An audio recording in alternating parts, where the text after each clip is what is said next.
just sort of general Yeah, you weren't comments that were in voting on line with anything. the Yeah. agenda. Yeah, I don't believe you'd have to. Okay, great. Although just one follow-up, I do want to Just sort of thank you, general- MP, and also Austin for putting, I read the press release that went into the source, and it really was very nice. So thank you. Good.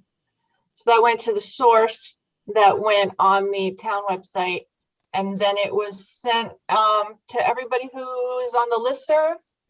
Oh. Yes, okay. yep. Anyone who signs up to get emails from the town Yeah. received it. So that's a great start to getting people aware that the survey link is out there, and hopefully there'll be a little word of mouth and we'll get some good response to that. My only concern is there's 2 surveys going on right now, Yes, ours and the affordable housing. yes. So if people can make a night of it, do both and There you go. respond to Survey them all. party. Yeah. I So- looked at both and I think our questions are a lot easier to answer. Yeah, yeah. I So think the only way that, the only people that get the survey are the folks that are on the town's email list. And anybody who goes to the website, Okay, you can go to the website and sign on for the survey. Yep. Yeah. Beach and Rec website. yes. Or just the town website. It's right up Right. on the Gotcha. front page of the town too. It's very easy to see once you get there. And that's closed on October? The It date? runs through November, November. I want to say 12th, Austin? 12th or the 14th, and it's Yeah. one of those, yeah. So a nice 6-week period for people to respond and, let their thoughts be known in a lot of different areas. So that's great. And thanks for getting on that so quickly, Austin. All right. So we have new business. We have an update from the Coastal Resiliency Committee. Great, thank you very much. Thanks for having me tonight, inviting me and getting me on early on the agenda. So I just gonna give you a little background, and I'm just gonna share our spreadsheet and kind of give you a little history. And I don't know how much you know about the Coastal Resiliency Commission, or some of the projects on the list obviously are near and dear to your hearts because they're on your properties, which is an important coastal resource for the town of Madison. I'll give you a little background to start. The Coastal Resiliency Commission was created in 2019 by the Board of Selectmen as a result of several things that transpired. Obviously, Superstorm Sandy and Irene and the winter storms were obviously fresh in everyone's mind. The need for more resiliency on the town's part to start planning that. The other thing that was going on, obviously, the concern about possible sea level rise, and the concern of how do we plan for that, diligently.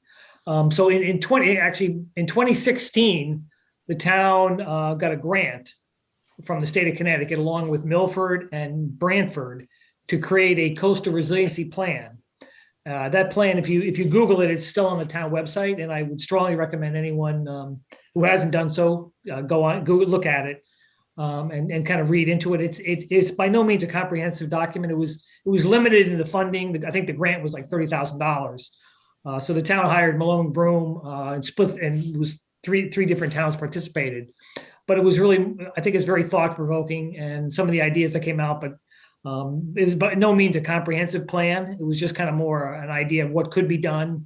There was a dune restoration project that was identified at the Surf Club also.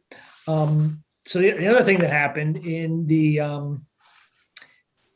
just about the time the committee was being formed, the state of Connecticut promulgated new regulations and formalized recommendations relative to sea level rise, to give towns a plan. And the governor signed an executive order requiring the town start planning it. And that was for 20 inches of sea level rise by the year 2050. So, and the way that was done, and there was greater minds than mine came up with that, but we had a presentation from the state. And basically, as you know, this is somewhat subjective, and there were half a dozen different models tracking historical projections and future projections. And they picked the models kind of all go up, and some accelerate rapidly and some kind of go linear, and some almost plateau. But the consensus was almost all the models were in the same general location at 2050, and then they diverge after that. So they thought that was a pretty good place to start, and that's kind of our takeaway for 20 inches. So and when you start thinking in those terms, and that was very helpful to the commission, because it brought it home that we need to start thinking about what we do in certain places, like Circle Beach Road, 20 inches of sea level rise is going to have a dramatic effect on, on that. And the surf club, for that matter, in the beaches. So that was kind of our charge. Now the committee was formed. There's 3 subcommittees. One was technical subcommittee, which I'm the chair, and that's made up of mostly technical people, engineers, former town engineering staff, FEMA administrators, consulting engineers, and so on and so forth, people who, technical. Then there was also a policy committee. It was made up of several people. Woody Weiss, who I'm sure many of you know, was on that. And then there was a public outreach component subcommittee also, because we think it's very important that the public is made aware of that. And I think people are, even in the last 2 years, people are becoming much more aware of some of these impact. That rain we had the other night was an eye opener for some people. Just that things are changing. And I think there are some people who are still skeptical, but I think generally, if you live on the coast in Connecticut, you're aware something's going on.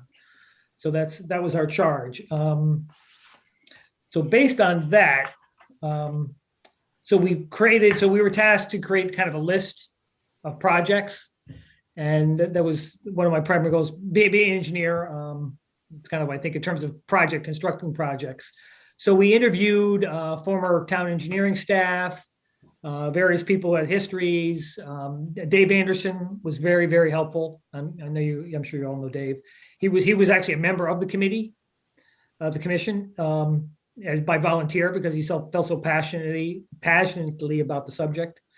So he was involved, but he brought a lot of input. So we've basically created a list of potential projects, and several of them, one obviously are the beach and rec, and 2 of the projects obviously is the seawall project, which was identified as a priority. There was 2 projects we identified as prior, and can I share my screen here? I'll pull up the, let's see.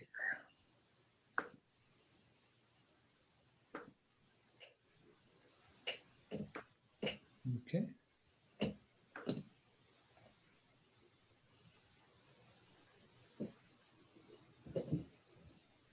Let's see.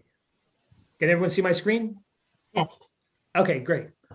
So basically, this was, and this is just a working document. We are probably going to hire a consultant to actually update the 2016 plan and also start developing some more projects. And the town, the Board of Finance and the Board of Selectmen have recommended creating a fund and funding some money to have money which you can put in to grow, since this is a long-term at a higher rate of interest. So that funding is virtually in place. So we'll be able to actually start implementing some of the projects.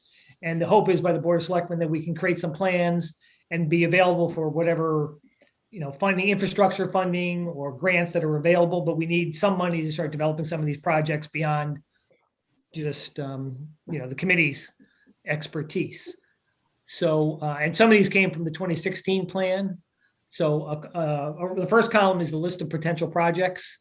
Middle Beach Road East, for example, and I won't read through them, but Circle Beach, obviously that's a chronic, high tide issue. The other projects, the Dune and Surf Club, and that's one. The Dunes at the Surf Club was a project that was identified in the 2016 study. I don't know how much the Beach and Rec Commission is aware of that, but that was one identified to strengthen the dunes in case of storms coming in. And then some various roads, a lot of roads, the flooding at Island Avenue and Middle Beach Road, which is chronic. That's also a high priority project that the Board of Selectmen have asked us to prioritize. And last is the seawall project, which, as everyone knows, this town's received a grant, and I think the intent is to move forward, with getting the engineering done on that project in the not too distant future. So basically, and then, let's see here, let me move over to the side. So in terms of rating these things, we created like a priority, how to sort these. So the priority, the next to, from the 3 over column, the priority is high, medium, and low. So luckily Madison is actually in much better shape than a lot of other communities that are low lying. The town was well planned, and most of the construction was higher. So we don't have as many urgent issues, say the town like Milford, which has a lot of low-lying residential areas that get flooded frequently at high tide. So we've developed these as a priority list: high, medium, low. And as I mentioned, Island Avenue and the Garvin Point seawall are the high priorities, and then the frequency and the funding costs. And then the seawall obviously is high, and high, low, medium for the costs. And the idea is that we'll be able to interact with the commissions, the funding commissions, and the Board of Selectmen, and also use some of this grant money, or the $500,000 that the Board of Selectmen have set aside to do that, to start planning some of these projects in the not too distant future. So that's basically the short version of my presentation.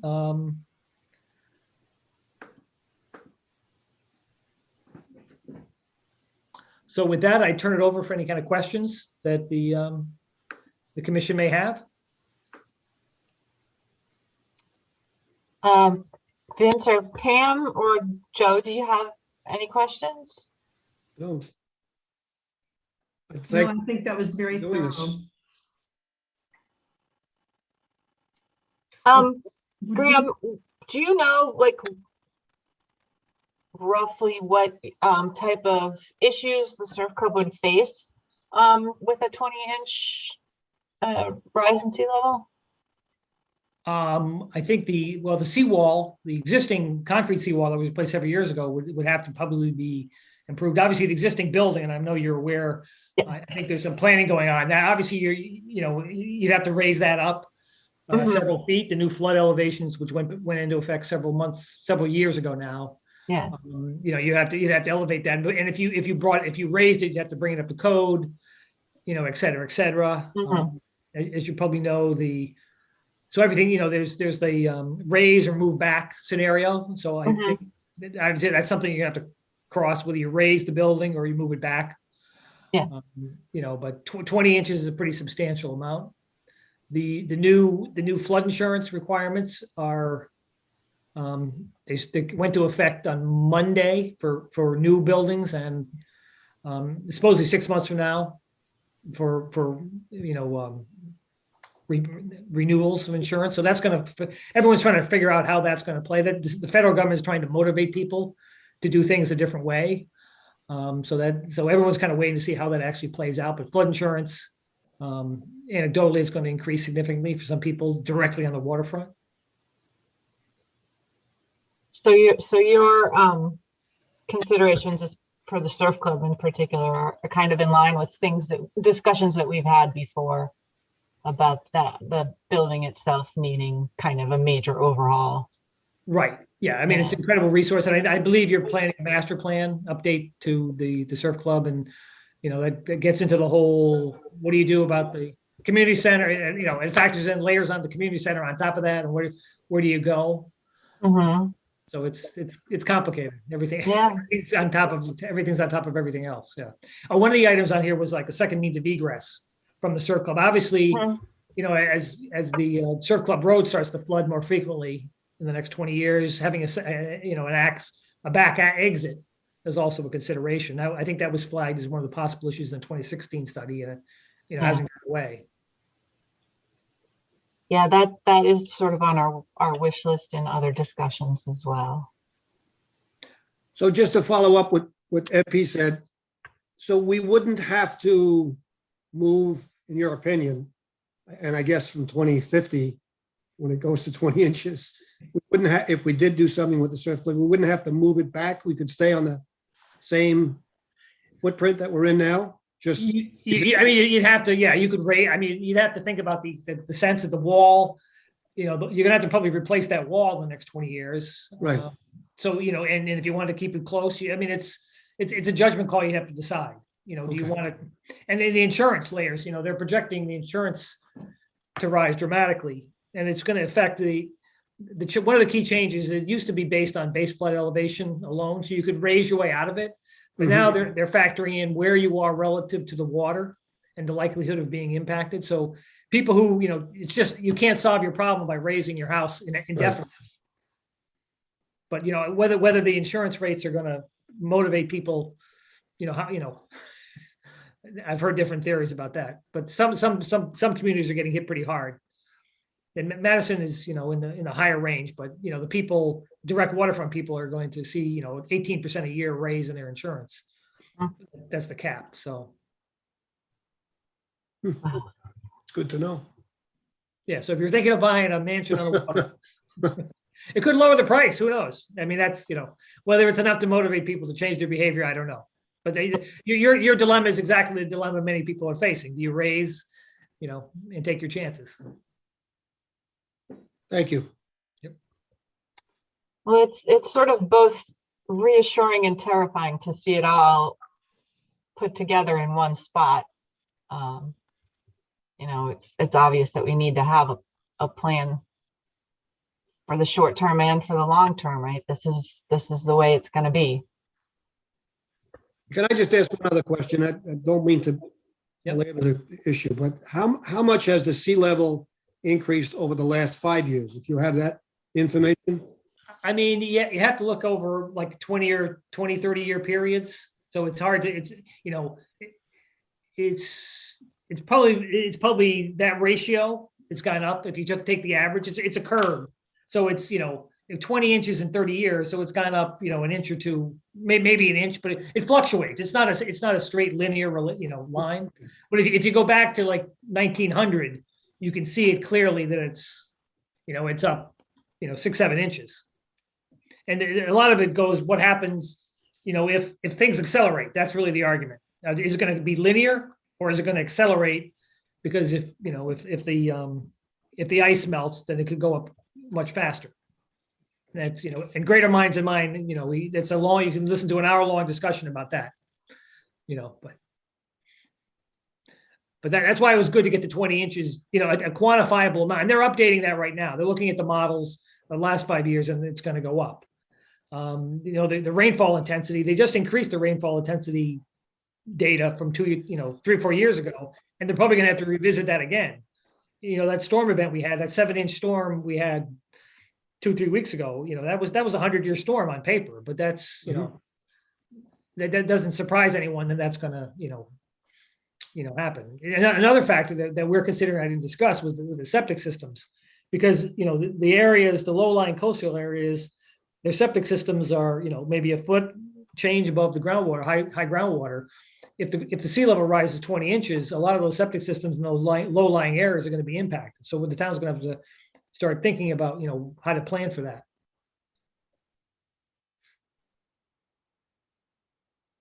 Good to know. Well, thank you for sharing this information with us. If there's ever opportunities for our commissions to work together, let us know.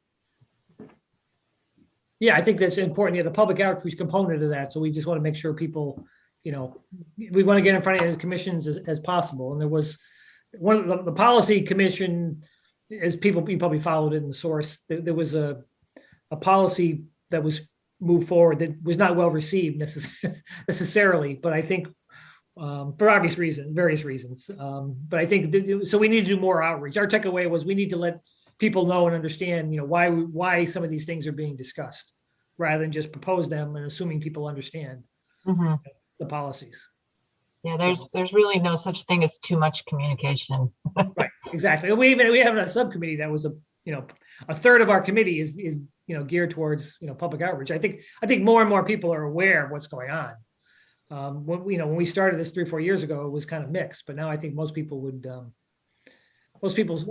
don't dispute the fact that something is happening. Well, the cause, who knows, but.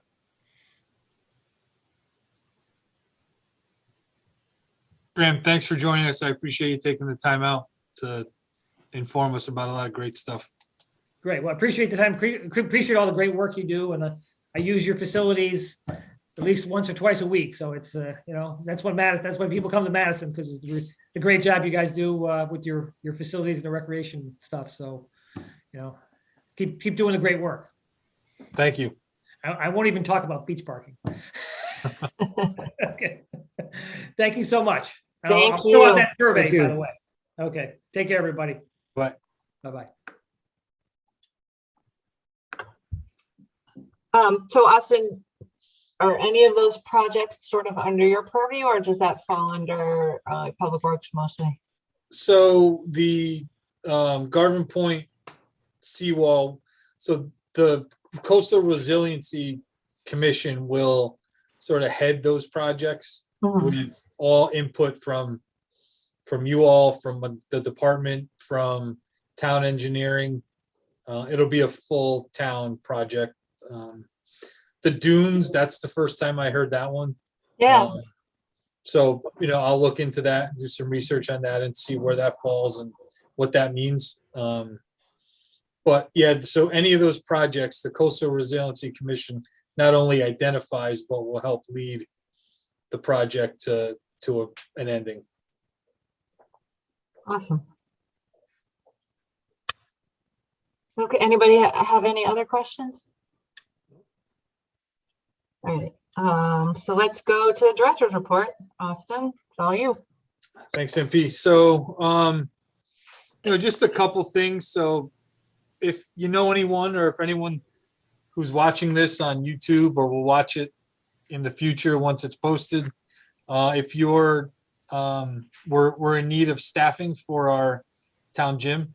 So if anyone is interested in that, they can go on the town website and apply, or contact us and we'll get a paper application to you. As MP brought up earlier, the survey's out, so looking forward to getting some responses to that, to see what folks are looking for and how we could better serve town residents. A lot of rentals at the surf club. We've had quite a few weddings and quite a few class reunions lately, and they will continue through the month of November with at least one every weekend. But they're all And you're going gonna well. keep the tent up for a while, yeah? Yeah, we're gonna keep it up till the end of this month anyway. Okay. Usually take it down in October, but there's folks who want to use it, and the weather, it could be great all the way through the end of October. So I don't think it'll hurt us to keep it up for the month. As far as spend versus budget, I don't know how far in the weeds you guys want to get with that, but I'm willing to take a dive with you as to what you want to know.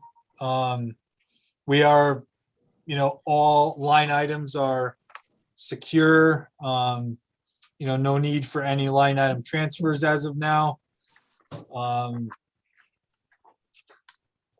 Really no issues at all. Nothing really jumps out. If you want it, I could send it to you. It's a full breakdown of every line item that we have. If there's any It would questions probably about be it. more efficient just to email it to us for information. Spending on summer items was in line with expectations. Yeah, so we had a lot of rain this summer, which Mhm. allowed us to send people home at the surf club. So that saves some funds. We go skeleton staff at that point. And so that same line item has gym personnel, and we haven't had to have anybody in the gym. So I think we're going to be solid in that line, which will allow us to, when we get to, April, May, and June, keep staff at the surf club open up and sell beach passes as early as we can to avoid any kind of backlog. And so we should be good there. There's nothing jumps out. We're not, in danger of going over in any of the categories as of right now, barring any emergencies. The guys for the grounds crew do a great job in maintaining the equipment and doing a lot of the mechanic work on their own. So we're saving a lot of money that way, instead of shipping it out to like Toro or another mechanics to get the work done. Our guys are talented enough to do that work. But yeah, so far so good. I'll send it out to everybody. If you have any questions, you can let me know. Yeah, I think that's fine. As far as incidents, just a couple things I need to bring up is the skate. Did I talk about the skate park at the last meeting? Yes. I did. Okay. Yeah. So, we spray painted over all the bad language and bad vulgar pictures. And then, within a week, it was even worse, Mm, than it was before. We hired, Rich Hahn to come out and sandblast it to see if we can get it all off that way. Did not work. So Oh, wow. that failed. And then was even some more, it's never ending. Yeah. The spray painting and graffiti.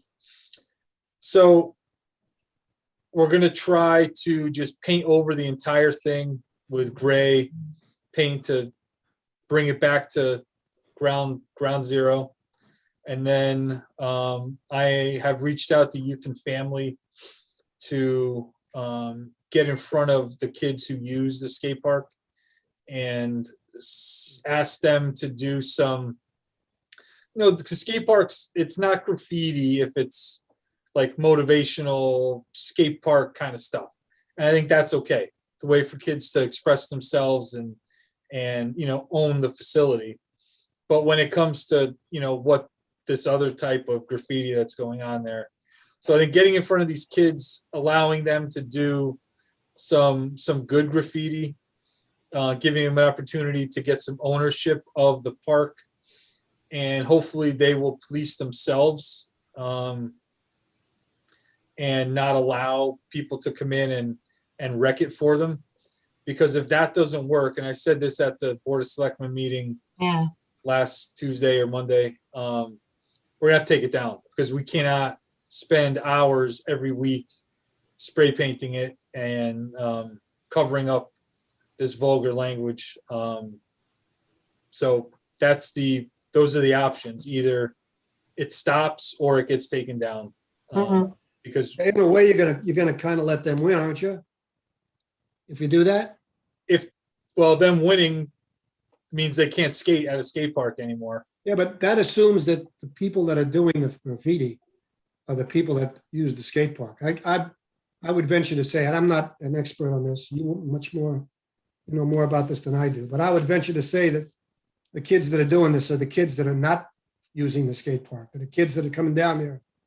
I know my grandson has come down there and it's been like, kids that are older than him that have used foul language, et cetera, et cetera. So I think the kids that use the skate park want to use the skate park. And I think if you let the kids that destroy it or vandalize it win, then they've won. They've taken this away from other people. So maybe a suggestion would be to put a video camera down there, like Shane once suggested. I mean, just to try that as a way not to eliminate the skate park. We keep eliminating, well, not to eliminate the skate park. So I think, Camera. I think it is the kids that are skating there, as well as other people too. But I think, we have to, we've shown initiative by covering up, doesn't work. They do it again. They do it worse. We cover it up. They do it worse. I would hope if parents are listening, if parents listen to the Board of Selectmen meeting, that they will, express to the kids that, if you're there and someone's doing something that they shouldn't be doing, to report it to staff at the surf club. Because the last thing I want to do is close the skate park. I don't want to do that, because it could be that, not everybody plays basketball, football, soccer, golf. Skating is just like any of those sports, but you need a facility to do it at. And I don't want to take that away from them. So I don't want to be that guy to take away the skate park, but I can't take time away from doing everything else to continue to cover up graffiti. And it's not only the skate park, it's the entire Garvin Trail with trees spray painted. The trailhead signs are destroyed by spray paint. Yeah. It's unfortunate. But it's getting to the point where we have to do something. I know we can't put cameras up. That's an expense that we will have to spend, unfortunately. And then that takes away from something else as well. But, I think adding all those things together, getting in front of the kids, giving them an opportunity to do the right thing, policing themselves, and cameras, hopefully that will be enough, and not make me have to take the skate park down, because I don't want to do that. Well, and cameras are, I don't know, sort of not the easy solution that they appear to be at first. When the surf club was vandalized, we had Mm. good camera footage of what happened, and it wasn't enough to track down the people that did it, right? Right. So it may be a slight deterrent, but it may not necessarily provide us with the information we need to figure out who's responsible. Right.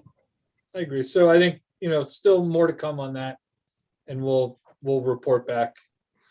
A lot of great projects that are currently underway. We got report today that the Big Belly trash cans are on their way and will be in New Haven on the 11th this month. So that's Monday. So they should be shipped to us later on that week. The Salt Meadow Pavilion and bathrooms are shipping and will be constructed, and will be up and going before the winter. That's great. The Bauer That's very Park exciting. walkway is out to bid, and there's a walkthrough on the 13th with potential bidders. So that'll be happening. The Bauer Farmhouse project that's in our capital improvement plan. We'll have a November RFP, and then work will start in the spring for that. The concession stand at Surf Club is closed for the season, and we are going to fix the motor in the hood system there, the exhaust system. So that'll be happening towards the end of this month. Dog park, we're still working on that at Salt Meadow.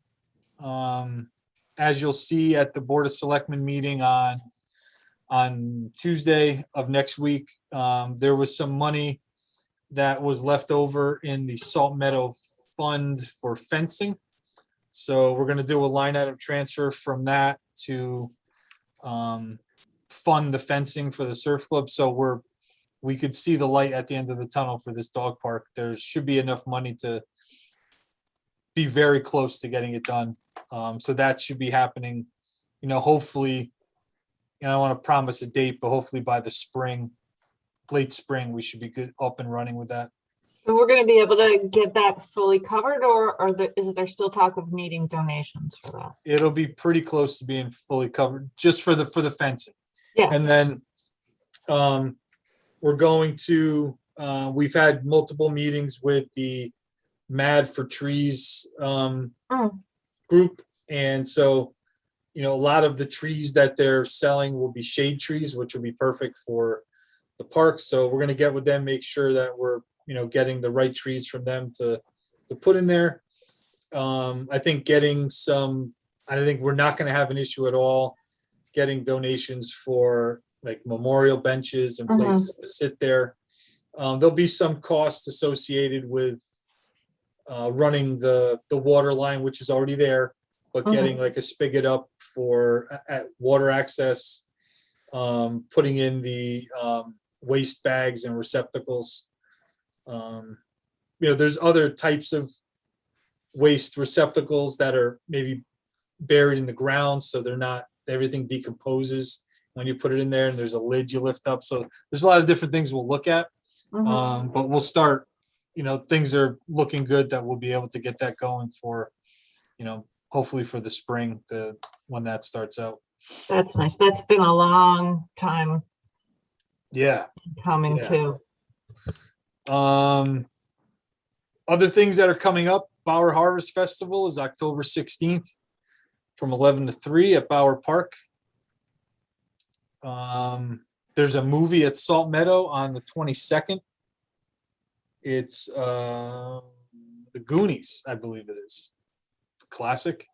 Mhm. And then the week prior to that, Youth Lacrosse is looking at doing a movie there as well as a fundraiser. So there might be 2 movies back to back, which would be great. It's a perfect time of year to do that.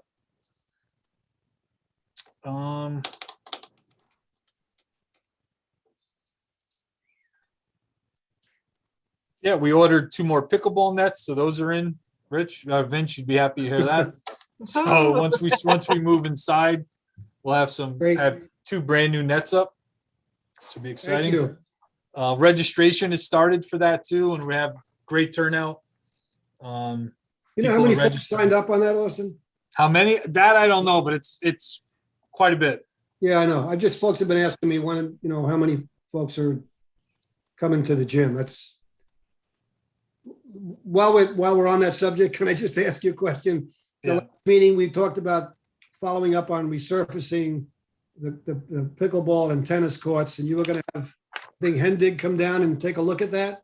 They did come down, and then they came back with a price, and then we went out to ask another group for a price that does stuff in town. Because the tennis courts really aren't in the CIP. It was scheduled for 23, 24, and then it looked like it got moved because there's a shaded box there. So, we're just gonna get the price and see what it comes back at. We're just waiting on that second vendor to come back and let us know what their thoughts are. Whether we do a complete reno of it, fix it until we can get it into the CIP. So put some Band-Aids down and make it more playable until Right. the full project comes up. So yeah, we're working on it. And hopefully we hear back from that vendor soon. He was supposed to come down the other day and take a peek at it. Okay, thank you. Yeah, yep. That's all I have unless anybody has any questions or concerns, comments. Anybody hear anything that I should know about? Any complaints in the public? No, that's good. No, that's good news. Okay,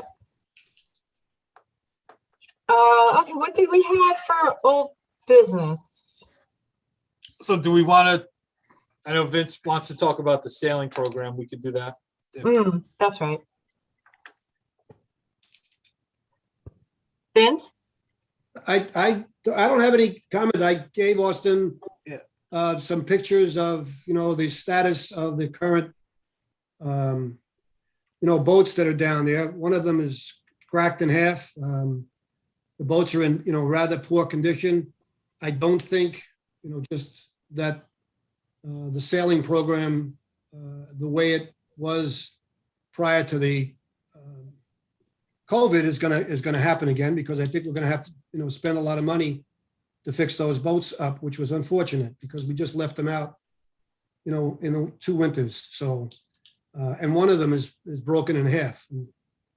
Whether we do anything tonight or not, I think they should be removed. But so I don't think, I don't think I have much to add. I don't think that program is going to go forward.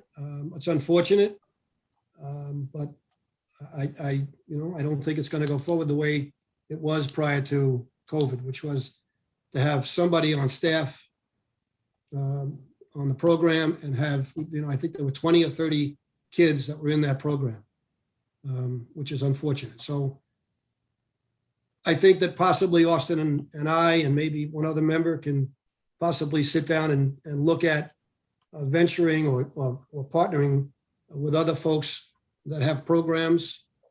I sent that gentleman that email to you.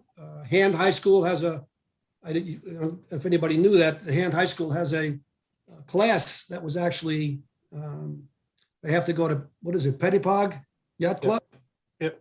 To do their program. And I suggested to the gentleman, why are you not using Madison Beach? And, we're still investigating that. So there's still other things that we can, Austin, myself, and some outside sources can try to put something together.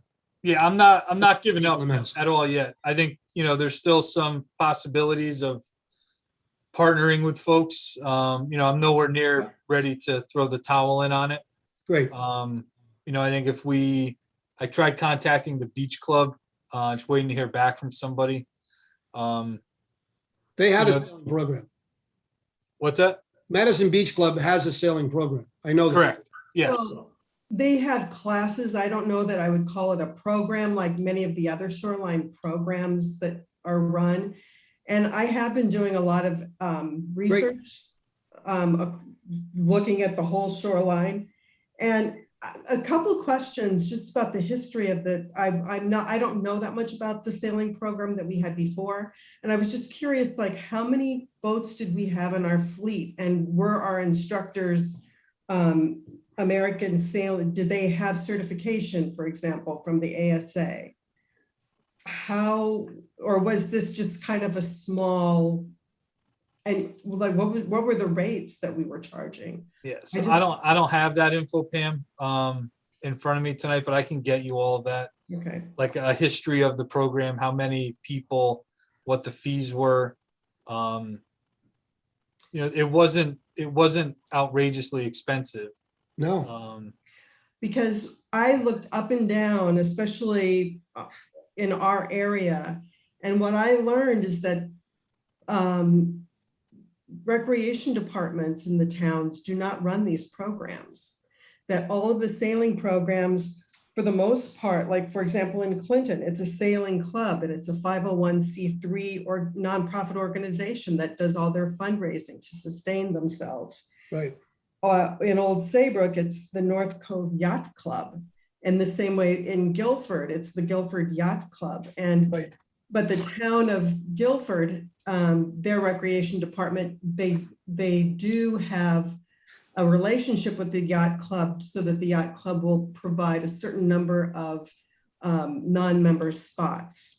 But it's also, I don't know what our pricing was, but the non-member pricing in Guilford is considerably higher, almost twice the amount that the member cost for instruction is. You also have a lot of private sailing academies or private sailing centers or schools, Bridgeport, Norwalk, Westport, Westbrook, Brewers Pilots Point Marina Sailing School. Westbrook also has another called Joyride Charters, but that's completely just a Captain Joy who does private instruction and kind of, I think, targets more individuals and small groups. But the other thing that I found interesting is that in terms of getting sailing instructor certification, there are two different programs, one through the ASA seems to be the sort of the most prevalent, which is the American Sailing Association. And there are two programs, one in Brantford at East Coast Sailing School, and another one at New London, the American Sailing Academy. So those are places where you could actually go or send people or sponsor people to get certified. And then there are also, in Norwalk, there's one that there's US sailing certification. So it sounds like there are two different organizations that will do certification. Again, I don't know what we offered in the past, but I guess for me, it was rather eye-opening. And I just think that we need to be realistic and not underestimate what it takes to really, have a safe, reputable program that has the appropriate and well-maintained equipment. So, and also certified instructors. I think that would be a good thing, but how we go about doing that, I don't know, or where we find the resources. And I did, I saw on the Madison Beach Club on their website that they do have instruction for tennis and sailing, but I guess it was suspended because of COVID. So, but if there was a way to partner or even start some sort of a local sailing club, or, you know, or community that could then sustain it, grow and sustain itself, I think that would be great. But I could not find anything that was just solely run by a recreation, like a town department. Right, so just, and I don't want to take up a lot of time, but, because there is a game at 8 o'clock, but Sorry. I know, Pam, thank you. You're great. I mean, as always, dig into these things. The two things that I just recently found out is that Hand High School does have a sailing team, and that sailing team goes to this Pettipaw Yacht Club out in Essex. There are 14 kids registered in that sailing program, and I just emailed, and I just sent this to Austin, emailed the gentleman who's the coach of that team. My question to him was, why don't you use Right. facilities rather than go all the way to Essex? Number one. And number two, the program that Madison had was a program that was started by Joe Manganiello about 20 years ago. And it had continued on until Joe's passing in 2007.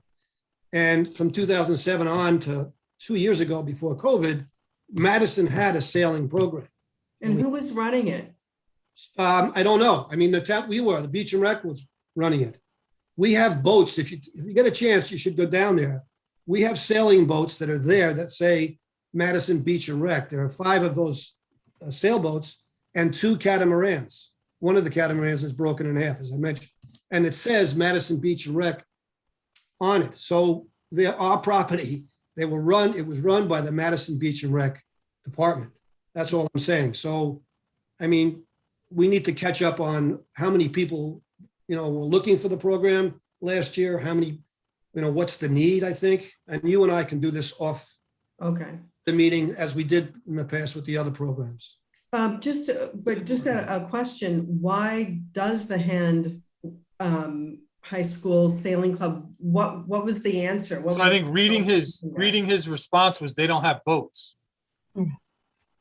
We do. I don't know if we have the But does boats the- that they use for sailing, though. I Yeah. don't know. But does the other facility that they are using, where did you say it was, in Essex? Pettipaw is in Essex, yeah. So, but they do have the fleet that they. I guess, that's what I'm saying. We're still in discussion, and I think Austin and I and you can get together and, Yeah. together, Well, it would be figure out where you great want to go. It would be great if there was a group of high school kids who could be junior instructors as well. I mean, if they have that skill and they're willing to get certified. Right. Anyway, so, but that's my contribution to the. But I said these are 14 kids that are going up to Essex for classes, The question was why, when we have sailing facilities here. But we need to discuss that. But if we don't have the fleet to support them, We take a ride down there. okay. Pam, did you get the sense that these sailing clubs that have established themselves in other towns are along the lines of, maybe our youth sports leagues, where, a group of families got together to start it and No, I think most- applications and I fees? I would say that the majority of them are actually private sailing Excellent. schools. Mhm. They are private entities. So they're business entities. They are business entities Okay. devoted to, devoted to sailing. Okay. But then there are also the yacht clubs and then the Clinton Sailing Club, which is probably the least formal of all of them. But it does have its 501c3 class status so that it can fundraise. Mhm. So, yeah. But most of them are private. So there are already businesses that somebody set up. Yeah. Okay. Thanks for doing all that research, though. Thanks, Pam. It was interesting. Yeah. It was very eye-opening. Okay, so I guess we'll keep the conversation going a little bit with Austin and Pam and Vince to start, and maybe see what next month brings in terms of new information. How's that sound? Sounds good. Perfect. Okay, great. Thanks, idea. guys. MP, can we ask, I know Joe Oslander's here Yeah. from Rockland. Yeah. Joe, did you want to give a It's good report? to see you, Joe. It's been a while. Yes, it has. It has. Since we've been on the, on the Zoom business, we're no longer in that little room. Yes, that's right. First, Austin, is it the 15th or the 16th? What's the date for that Bauer Farm thing? 1/6/16. 16th.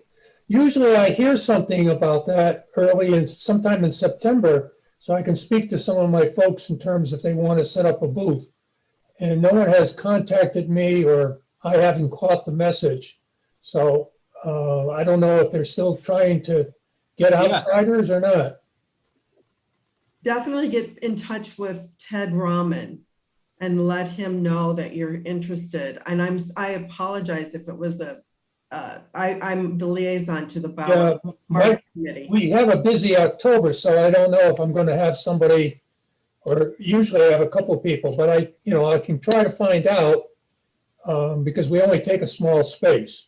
Mhm. Anyways, that's one thing. Right now, we have, we've heard from people in Guilford, the Bimblers Bluff 50K race. They're in their 13th or 14th year that they've been coming through Rockland Preserve. And we set up, or they set up like a first aid or an energy aid station at the south end of Cone Pond, which is, they have basically covered their 2.5, 3 miles of running in Rockland. And it's amazing, you're on dirt roads, you're on trails, you're on washed out trails and all kinds of stuff. And for about the last couple of weeks, I've been trying to get out to see just what kind of condition the trails are in. And because of all the rain, the brush has started to squeeze in towards the trails. So I've been cutting things back and trying to get things straightened out. We have a couple of downed trees that we'll have to get some help to get them off the trails. So that's October 24th. And they'll probably be getting to Rockland Preserve. Some of the better runners will get there around 10:30. And some of the slower runners will be getting there sometime in the mid-afternoon. The couple of years ago, they had 116 runners finish the race. So you can imagine how many they had sign up, because they go up to the top of Bluff Head with their race, which is a challenge in its own right. So that's happening on the 24th. On the 23rd and on the 30th, I'm looking forward to getting help from Quinnipiac students to come out and work on possibly some trails. But we're looking at putting in along the north side of Cone Pond a pollinator garden, which would attract the butterflies and the bees and whatever else likes to see flowers. Hopefully people and maybe some, we don't want any animals that are going to be eating the plants on us with everything else. So there is a sunny area there that needs some trimming. We've spent this year and a little bit of last year getting rid of some autumn olive invasive. It's a plant that grows like crazy, and we've had it starting to really almost cover the trail in some places.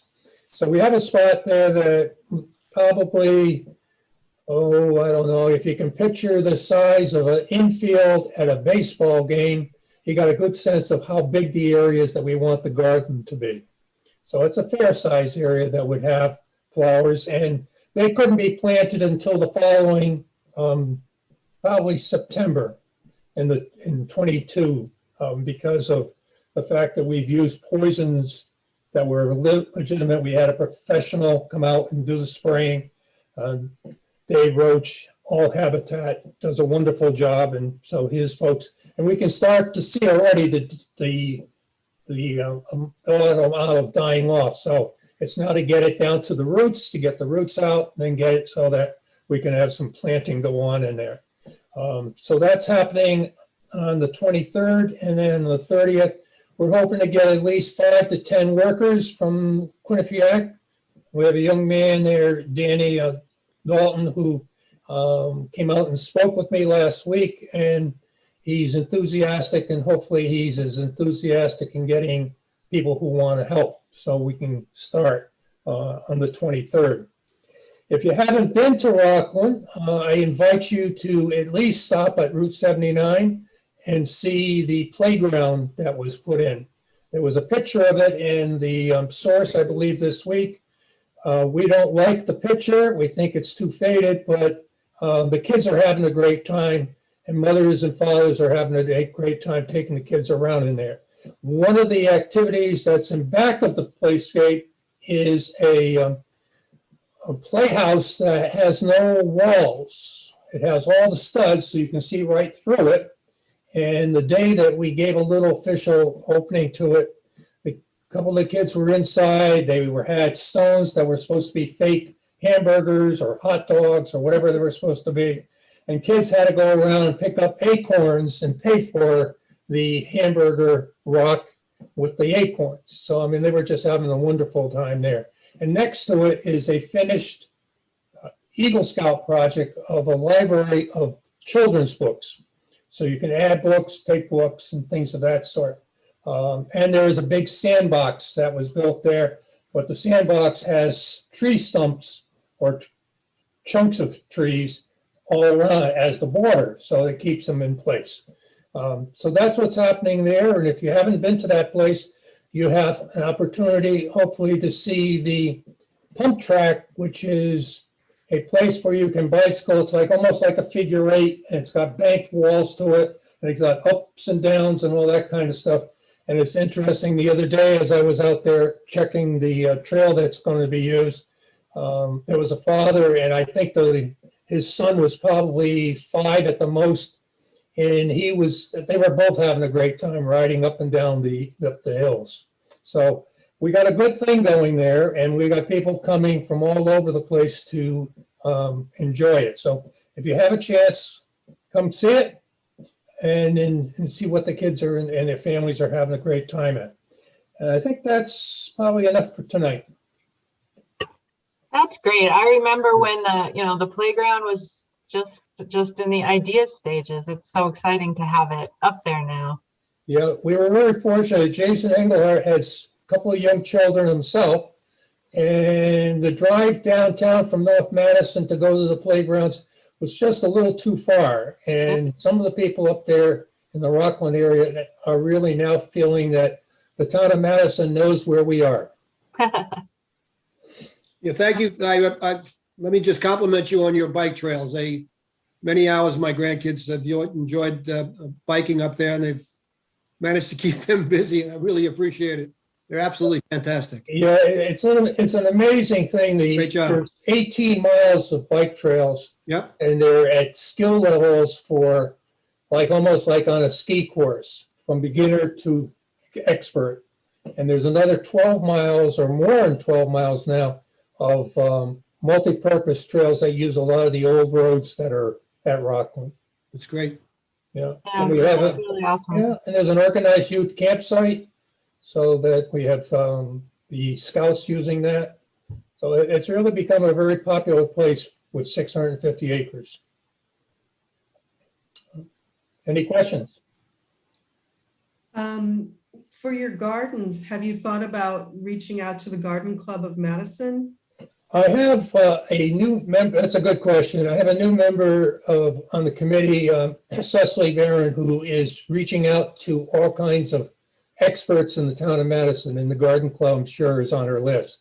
So we've met with some people, and we're looking at, we had a good spot here because we're looking ahead to next year, so we can begin to gather information as to, we know that there's different types of milkweed that needs to be planted, butterfly bushes and all that kind of stuff, but there's plenty of other things out there that would also be nice to add to it. But yes, the Garden Club would be on our list. That's excellent. We really are fortunate to have dedicated volunteers in all of our Yes. facilities that really keep working and make them better. Yeah. Yeah, that's really great. It's been going since 1998. We started doing a lot of exploring in terms of what could be done. And then year 2000, year 2000, we actually were chartered to start working. Good job. Jim. Any other members of the public, Austin? There's nobody here, MP. No. Okay. I think we've come to that wonderful agenda item of adjournment. I move that we adjourn this meeting. Excellent. And a second, Vince, that's I you? second it. Yep. All right. Good night, everyone. Thank you, everyone.